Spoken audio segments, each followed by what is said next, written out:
नाज़रीन अस्सलाम वालेकुम। खबरनामे में आपका खैर मकदम है। सबसे पहले नजर डालते हैं सुर्खियों पर।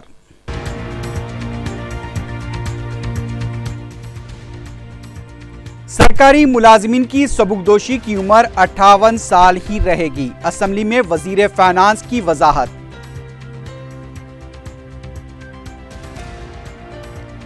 मुसलमानों को आबादी के तनासुब से वज़ाइफ जारी किए जाएं। असेंबली में अकबरुद्दीन ओवैसी का मुतालबा।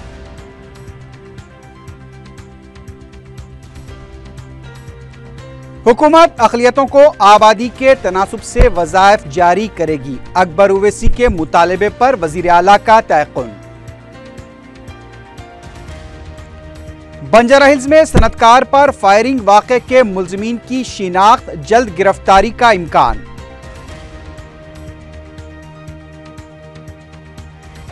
और जेडी मिटला के चिंतल इलाके में खातून की इज्तिमाई इस्मत रेजी, 7 मुल्ज़िमीन गिरफ्तार।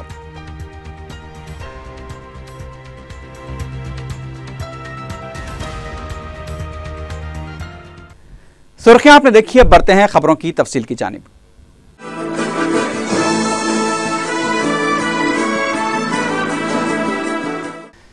मजलिस इत्तेहादुल मुस्लिमीन ने तेलंगाना असेंबली में हुकूमत से मुतालबा किया है कि मुसलमानों को उनकी आबादी के तनासुब से वज़ाइफ जारी किए जाएं। बेवाओं, मोमबरीन और माजूरीन को वज़ाइफ की फराहमी से मुताल्लिक़ मुबाहिस में हिस्सा लेते हुए अकबरुद्दीन ओवैसी ने कहा कि गुज़िश्ता 5 साल के दौरान सिर्फ 2.89% मुसलमान दरख्वास्त गुजारों को वज़ाइफ जारी किए गए, जबकि रियासत में मुसलमानों की आबादी 14% है।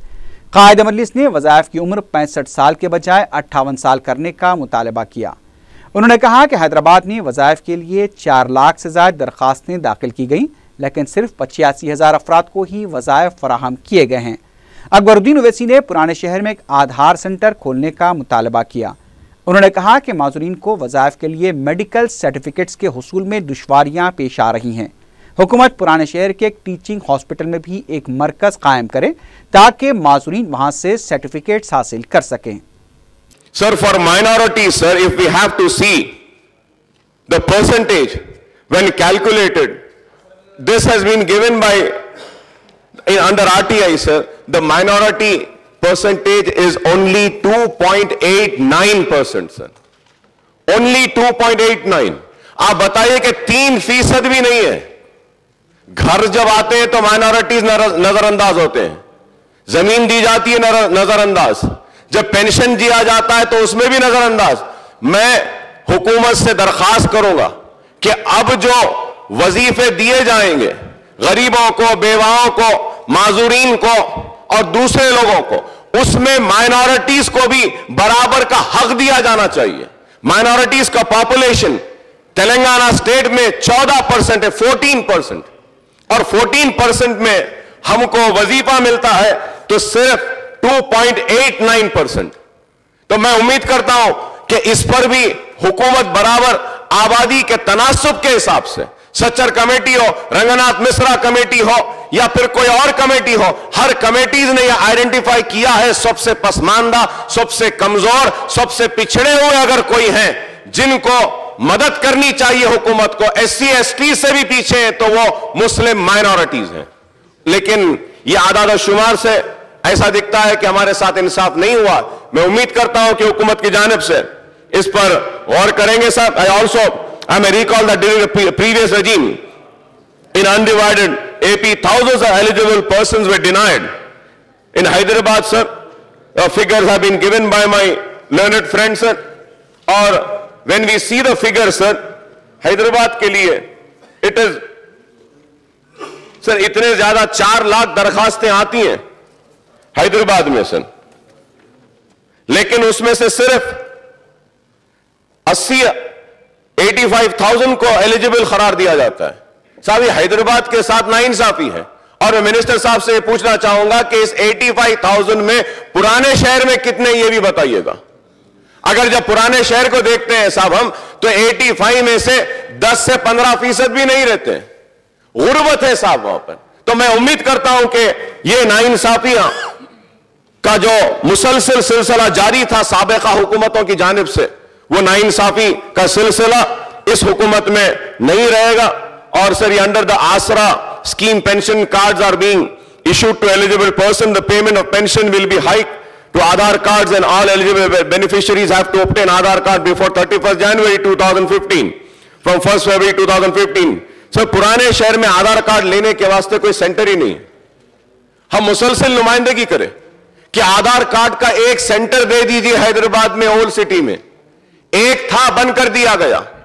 कॉन्स्टेंसी के हिसाब से खोलो बोले, वो भी नहीं खोला गया। उम्मीद करता हूं कि कम से कम 1 या 2 आधार कार्ड सेंटर्स ओल्ड सिटी में अगर खोलेंगे तो इससे काफी सहूलत होगी, क्योंकि सारे पेमेंट्स वुड बी 1 फरवरी 2015 से इफेक्ट में आएंगे। तो इसमें इस वजह से आधार कार्ड बहुत जरूरी है। तो मैं उम्मीद करता हूं कि करेंगे। Every pensioner would have to have a bank account into which the pension amount would be remitted. The banks in the areas where the pensioner resides should be asked to open the no-frill bank account for them. Without any hassle, the disbursement shall take place as per the scheduled data from 1st to 7th every month, so that there are no delays in receiving the pension. Sir, अभी 4 लाख दरखास्तें हैदराबाद से आई थी और उनमें से सिर्फ 85,000 को eligible करार दिया गया।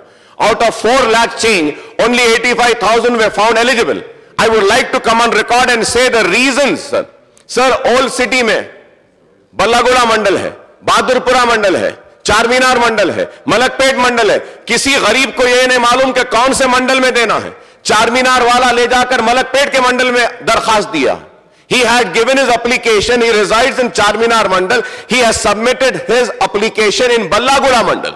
इसी तरीके से न्यू सिटी में भी स्लम एरियाज में अलग अलग मंडल्स में है। They don't know where exactly which mandal office is the jurisdiction of their residing house. So that is why these applications have been rejected. I request the government to kindly do not see where the poor man has given the application.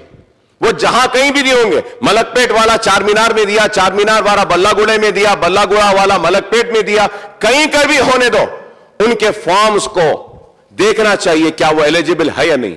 ये बहुत जरूरी है sir. मैं आपके जरिए हुकूमत से दरखास्त करूंगा कि इस मसले को देखें और इस पर गौर करें, और फिर से जो 4 लाख दरखास्तें हैदराबाद की आई हैं कि सारे दरखास्तों को दोबारा देखा जाना चाहिए, दोबारा जांच की जानी चाहिए, और उसके बाद में फिर आप फिगर को आना चाहिए। क्योंकि 4,80,000 में से सिर्फ 85,000 को एक्सेप्ट करते हैं आप।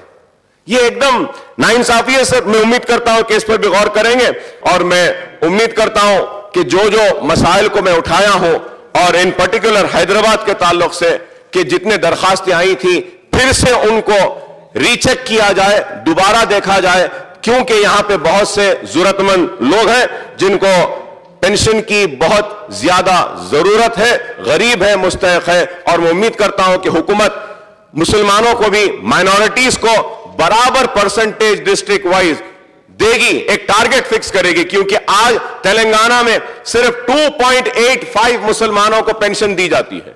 मैं उम्मीद करता हूं कि आबादी के तनासब से जब इंफॉर्मेशन आरटीआई में डालूंगा तो मुझे फिगर्स मिलनी चाहिए कि यहां पे 14% से ज्यादा माइनॉरिटीज को पेंशन दिया जा रहा है। तो जब ही हम समझेंगे कि हुकूमत इंसाफ कर रही है माइनॉरिटीज के साथ, मुसलमानों के साथ, मजबूर और बेबस और लाचार लोगों के साथ। शुक्रिया स्पीकर साहब। वज़ीर आला के चंद्रशेखर राव ने ऐवान असम्बली में आसरा स्कीम पर अपोजिशन के सवालात का जवाब देते हुए कहा कि हुकूमत हर मुस्तहक़ खानदान को वज़ाइफ जारी करेगी। उन्होंने अरकान असम्बली से कहा कि इस स्कीम पर मुकम्मल तौर पर अमलावरी हो जाने के बाद अगर कोई शिकायत हो तो वह हुकूमत के सामने लाएं, इसे दूर किया जाएगा। वज़ीर आला ने कहा कि इससे मुताल्लिक़ जो क़वायद वज़ी किए गए हैं, ओहदेदारों की जानिब से इसको समझने में थोड़ी सी मुश्किलात की वजह से कई अफराद परेशान हुए हैं, इसे भी दूर कर लिया जाएगा। के चंद्रशेखर राव ने बताया कि डेथ सर्टिफिकेट्स के लिए कोई जोर नहीं दिया जा रहा है, सिर्फ मुहासिल अदा करने वाले मुलाजमीन को इस स्कीम से मुस्तस्ना रखा गया है। वज़ीर आला ने अकबरुद्दीन ओवैसी की जानिब से अक़लियतों को आबादी के तनासुब से वज़ाइफ जारी करने के मुतालबे पर तयक़ुन दिया कि हुकूमत अक़लियतों को उनकी आबादी के तनासुब से वज़ाइफ जारी करेगी, और अकबर ओवैसी ने जो भी हुकूमत की तजावीज़ पेश की हैं, हुकूमत उस पर संजीदगी से गौर करते हुए अमल करेगी। अध्यक्ष, अकबरुद्दीन साहब को मैं यकीन दिलाता हूं कि मैं भी समझता हूं अगर 2.8% मुसलमान ही कवर होते हैं, ये नाइंसाफी है। इस बात को मैं भी कबूल करता हूं। ऐसा नहीं होगा। जो मुसलमानों को कितना पेंशन दिया गया, कितना रेशन कार्ड दिया गया, हमारे पास जो सर्वे किया था, सर्वे का नतीजा यह है, रिजल्ट ये है कि हम हर कौम को अब बाज़ाब्ता दे सकते हैं किनको कितने कार्ड मिले हैं। वो सहूलत टोटल सर्वे से, समग्र सर्वे से हमको मिला है। उसका बेनिफिट्स आगे चल के और भी मिलेंगे। आपको मुसलमानों को कितना % कार्ड मिला और पेंशन मिला, बिल्कुल मैं आपको अकाउंट दे दूंगा, मैं आपको वायदा करता हूं। वज़ीर आला के चंद्रशेखर राव ने वजाहत की है कि माई होम अराजी मामले से हुकूमत का कोई ताल्लुक नहीं है। जुमेरात को असम्बली इजलास के दौरान वज़ीर फाइनेंस ने वाज़ेह कर दिया कि मुलाजमीन के वजीफे की हद उम्र 58 साल ही रहेगी। असम्बली में अपोजिशन अरकान ने सरक़े की बढ़ती हुई वारदातों पर भी तशवीश का इजहार किया। रियासती असम्बली में जुमेरात को वज़ीर आला ने माई होम अराजी मसले पर बयान देते हुए कहा कि इस मसले से हुकूमत का कोई लेना देना नहीं है। बाज़ ब्लैकमेलर्स इस मसले को उठाते हुए हुकूमत को बदनाम करना चाहते हैं। वज़ीर आला ने बताया कि सर्वे नंबर 83/1 रायदुर्ग पानमख्ता शेरलिंगमपल्ली में मौजूदा 439 एकड़ अराजी को लेकर हुकूमत पर जो इल्ज़ामात लगाए जा रहे हैं, इसका खुलासा करना ज़रूरी है। इसीलिए वो इस मामले की मुकम्मल फाइल स्पीकर के हवाले कर रहे हैं। अगर इस सिलसिले में किसी को एतराज़ या जांच करवाना हो तो इस फाइल से जांच करवा सकते हैं और हुकूमत भी इस सिलसिले में जवाब देने के लिए तैयार है।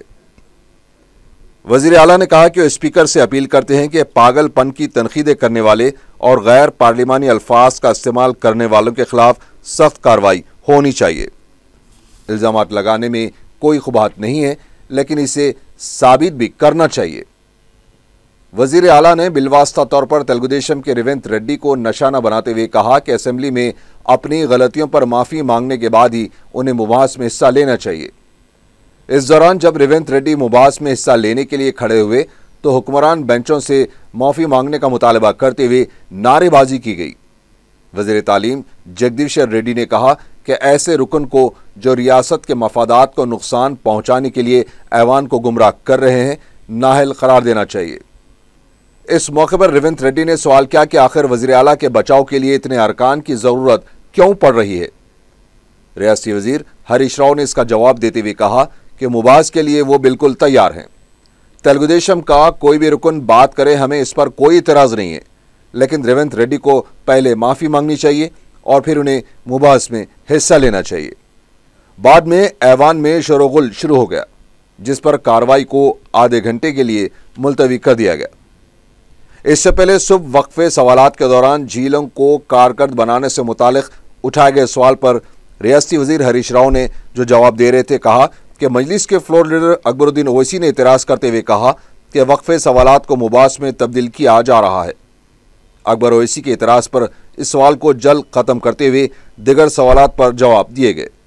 बाद में वज़ीर फाइनेंस ई राजेंद्र ने इस सवाल का जवाब देते हुए कहा कि सरकारी मुलाजिमीन की सबकदोशी की उम्र 58 साल ही होगी।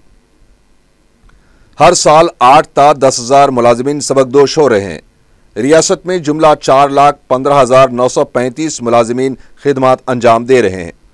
मुलाजिमीन की तकसीम के अमल के बाद मखलूआ जायदादों का जायजा लिया जाएगा और फिर तक़र्रुरात अमल में लाए जाएंगे। हैदराबाद और रंगारेड्डी के नवाही इलाकों में तिलाई चेन छीनने, सरखे की वारदातों से मुतालिक मुख्तलिफ अरकान ने सवाल किए। मजलिस के रुकन असम्बली मुमताज़ अहमद खान ने कहा कि दोनों शहरों में जारी इस तरह की वारदातों से पुलिस अच्छी तरह वाकिफ है। उन्होंने कहा कि बेरोजगार नौजवानों का इस्तेमाल करते हुए उनकी टोलियां बनाई जा रही हैं। ऐसे ग्रुप्स के सरबराहों को हिरासत में लिया जाए और इस तरह के जराइम की रोकथाम के लिए सख्त इक़दाम किए जाएं।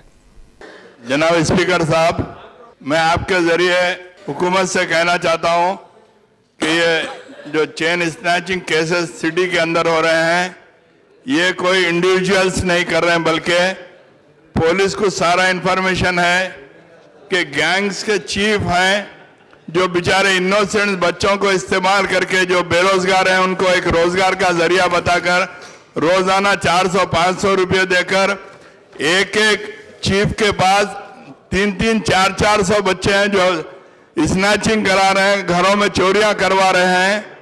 पुलिस को उस पर भी नजर रखना चाहिए और हर जगह सीसी कैमरे हैं, जैसा कि कल का चिरियान पैलेस का जो इंसिडेंट है वहां भी सीसी कैमरे लगे हुए हैं और पुलिस को चाहिए कि मजीद पेट्रोलिंग करवाना चाहिए मोटरसाइकिलों के ऊपर, और शहर के जो भी ये स्नैचर्स के गैंग्स हैं, पुलिस उसको अच्छी तरीके से वाकिफ है, उनको हेड को पकड़ के अगर उनके साथ अगर पुलिस अगर सख्ती के साथ अगर ट्रीट करी तो इस किस्म के वाकयात नहीं होते।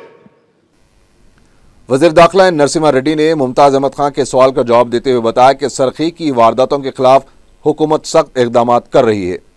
शहर के मरकजी इलाकों में CCTV कैमरे लगाए गए हैं। दोनों शहरों में मजीद CCTV कैमरे लगाने के लिए बजट में 70 करोड़ रुपये भी मख्तस किए गए हैं। वज़ीर दाखिला ने बताया कि ऐसे वाक़यात में 2012 के दौरान 70% मसरूक़ा माल बरामद किया जा चुका है, जबकि साल 2014 में 60% मसरूक़ा माल बरामद किया गया। वज़ीर दाखिला के जवाब से गैर मुतमईन मजलिसी अरकान ने बरहमी का इज़हार किया। बाद में स्पीकर ने तमाम सवालात को डीन टू आंसर करार दिया। वक्फे सिफर के दौरान मजलिस के रुकन असेंबली अहमद बलाला ने कहा कि तेलंगाना हिंदुस्तान की 29वीं रियासत है, जबकि 24 रियासतों में वजीफे की उम्र 60 साल है। नई रियासत में 58 साल वजीफे के लिए उम्र की हद मुनासिब नहीं है। उन्होंने कहा कि रियासत को सीनियर मुलाजिमीन की भी खिदमत ज़रूरी है और उनके साथ क्यों नाइंसाफ़ी की जा रही है। उन्होंने मुलाजिमीन के वजीफे की हद उम्र को 60 साल करने का हुकूमत से मुतालबा किया है। स्पीकर साहब,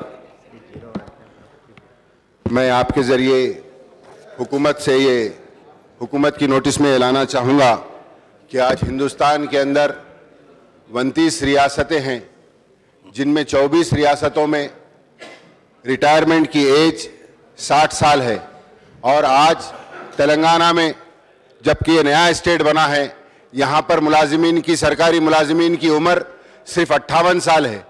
आज हमको ज़रूरत है कि हम सीनियर गवर्नमेंट सर्वेंट्स के खिदमत हासिल करें। जब हिंदुस्तान के 24 रियासत के अंदर रिटायरमेंट की एज 60 साल हो सकती है, तो अब हमारे तेलंगाना के अंदर हम ये इनजस्टिस हमारे सरकारी मुलाजिमों के साथ क्यों हो रहा है। मैं आपके ज़रिए हुकूमत से कहना चाहूँगा कि तमाम सरकारी मुलाजिमों को 60 साल उनकी उम्र किया जाए रिटायरमेंट की, और साथ ही साथ ख़ास तौर के ऊपर SC, ST, BC और माइनॉरिटी वेलफेयर के जो मुलाजिमीन हैं, जो 2004 से पहले जिनको तयन किया गया था, आज तक उनको पेंशन नहीं दिया जा रहा है।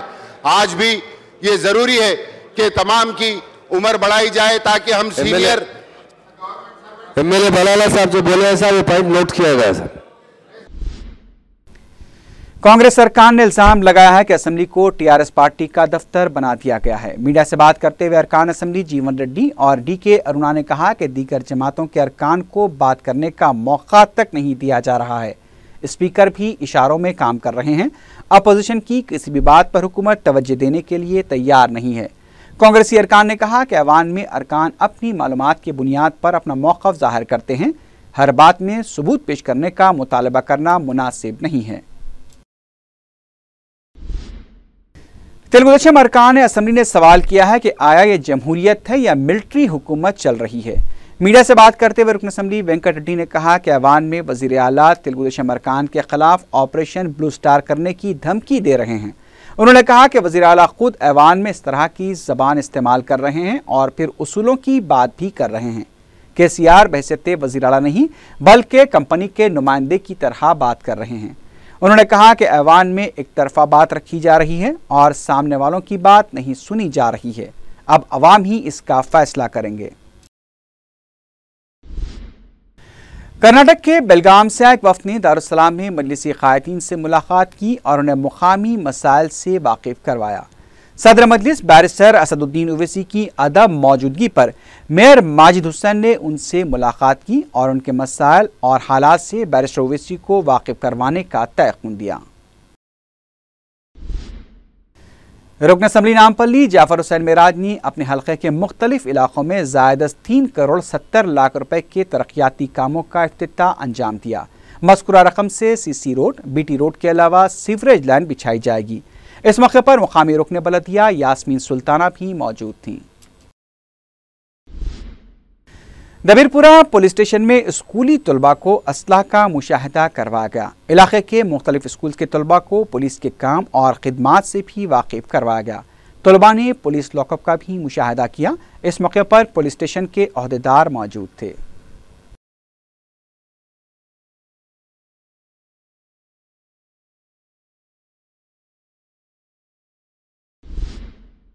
नेशनल फार्मेसी वीक के सिलसिले में दक्कन स्कूल ऑफ फार्मेसी की तरफ से अनीसुल गुरबा नामपल्ली में हेल्थ कैंप मुनक्किद किया गया। इदारे में तकरीबन 60 बच्चों के तिब्बी मुआयने किए गए। मुख्तलिफ अमराज के माहिर डॉक्टर्स की निगरानी में बच्चों के मुआयने किए गए। दक्कन स्कूल ऑफ फार्मेसी में तंबाकू की आदत और उससे होने वाले नुकसानात के सिलसिले में भी कैंप मुनक्किद किया गया। इस कैंप के दौरान तंबाकू के इस्तेमाल से पैदा होने वाली मोहल्लिक बीमारियों से मुताल्लिक जरूरी हिदायत दी गई।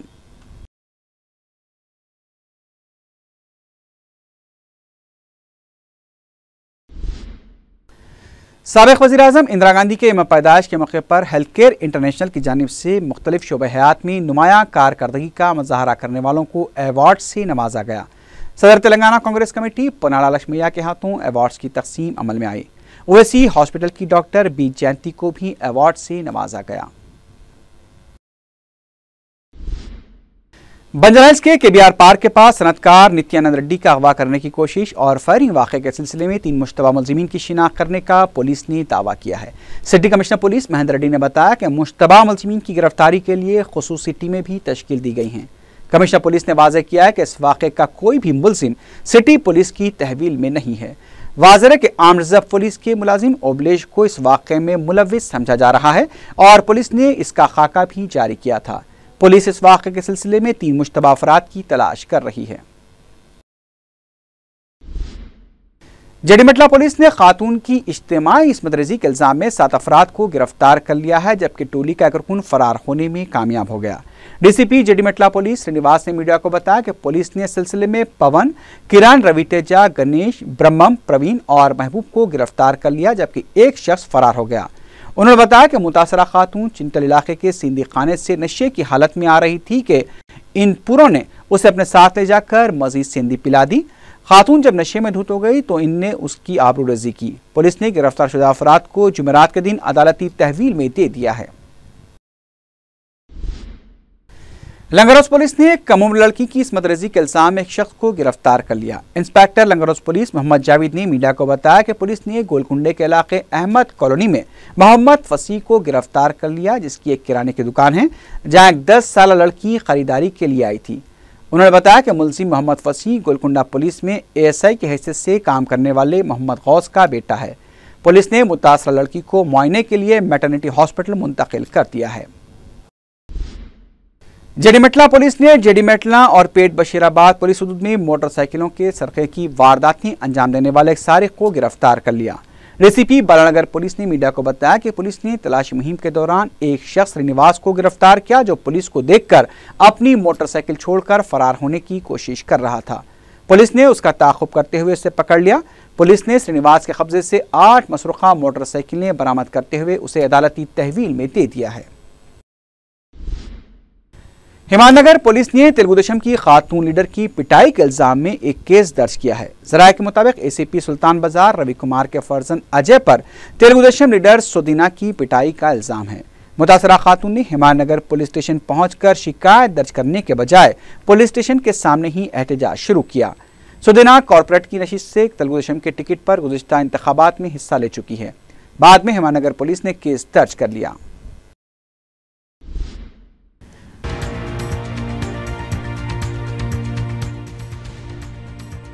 सरकारी मुलाजिमीन की सबूकदोशी की उम्र 58 साल ही रहेगी। असेंबली में वजीर फाइनेंस की वजाहत।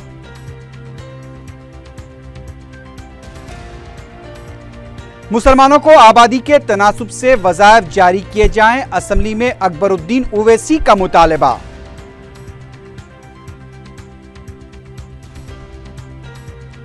हुकूमत अक़लियतों को आबादी के तनासुब से वज़ाइफ जारी करेगी। अकबर ओवैसी के मुतालबे पर वज़ीर आला का तयक़ुन। बंजारा हिल्स में सनतकार पर फायरिंग वाक़े के मुलज़िमीन की शिनाख्त, जल्द गिरफ्तारी का इम्कान।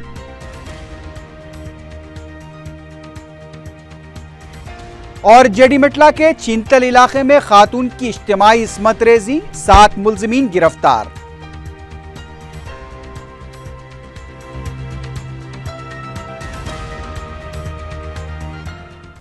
इसी के साथ ही खबरनामा अख्ताम को पहुंचा। अल्लाह हाफिज।